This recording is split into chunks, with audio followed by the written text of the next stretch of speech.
when I heard her talk about the Small Business Development Center, I got back to my office, I submitted a request online, and within a couple of hours I was on the phone with Charlie Penner.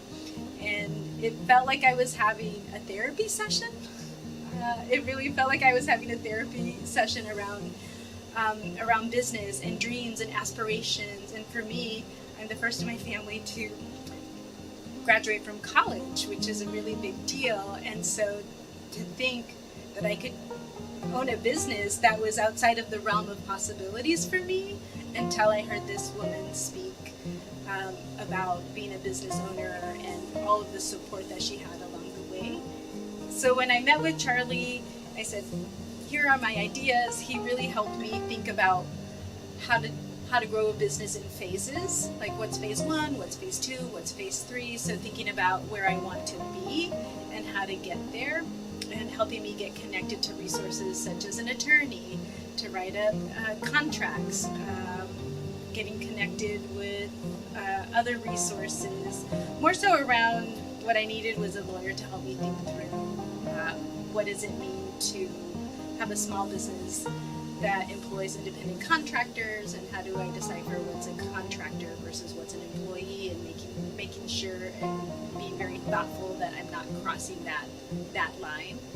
And it was, I mean, from the get-go when Charlie and I met, it was just magic. It felt like magic was happening the entire time, and I'm so grateful to him. So since opening up in August 2017, we now have 2 locations. So we have a location in Ann Arbor and also in Ypsilanti.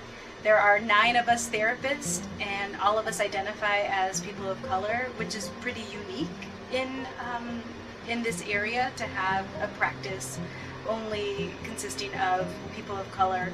And I'm very intentional about that. Recently, the American Psychological Association published an article that reported that 83% of psychologists in this country identify as white. And so we are all social workers. I don't have data in terms of what percentage of social workers are therapists and identify as people of color. So to me, that's very startling.